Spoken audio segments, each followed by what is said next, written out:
จากกันแล้วที่หักบ่มีเฮาสองคนอีกต่อไป ยังไปตามเส้นทางที่ตัวเอ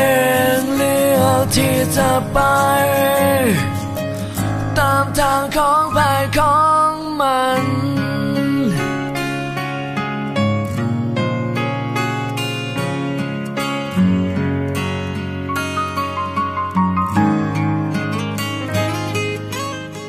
ถนนสายนี้เงียบเหงาเหลือเกินยังจนสุดทางมีแต่เฮาคนเดียวแล้วก็จึงเข้าใจยามที่บ่มีภัยยังจากหัวใจที่มีแต่ความอบอุ่นมันก็เลยเป็นทุกข์เงื่อนคนเดียวแบบนี้มีทางที่ดีแต่กับอย่างนี้คอยเลือกทางผิดแล้วที่คอยอย่างนี้ขอโทษคำนี้ซาเกินไปลืมบอกแต่คำว่าบอกกล้าเหตุให้เจ้ายิ่งห่างออกไปสุดท้ายเลยตามหัวใจของเจ้าบ่ทัน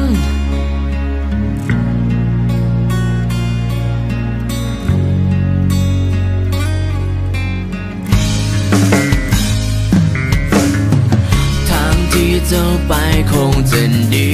เหลือเกินที่หากมีคนตั้งหลายพาแกยังเข้ามาเจ้าคงมีความสุขกับคนที่ดีบอกคิดจะอย่างนี้บอกให้ในเจ้าเสียใจคอยอยากจะข้ามไปหนทางฝั่งนั้นให้ในทางของเราต่อกันอีกครั้งคอยเลือกทางผิดแล้วที่คอยอย่างนี้ขอโทษคำนี้ซาเกินไปลืมบอกแต่คำว่าบอกกล้าเหตุให้เจ้ายิ่งห่างออกไปสุดท้ายเลยตามหัวใจของเจ้าบ่ทัน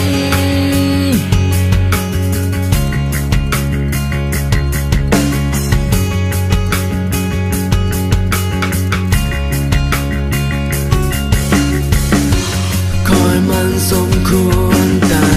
ยทำให้จิตใจคนที่หักเฮาจริงแต่ตอนนี้อยากสองทางของเฮา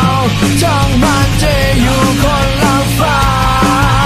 กำมาบอกกันให้มันมีเฮาอีกครั้งคอยเลือกทางเพียงแล้วที่คอยอย่างนี้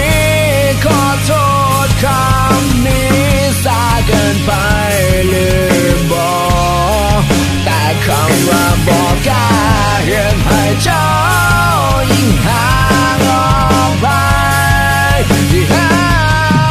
คอยเลือกทางเพียงแล้วที่คอยอย่างนี้ขอโทษคำนี้ซาเกินไปลืมบอกแต่คำว่าบอกกล้าเหตุให้เจ้า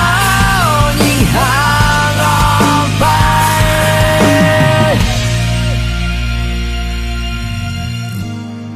กฎเกณฑ์ของเส้นคันนั้นดังทางของเฮาคงเหลือเพียงวันเก่า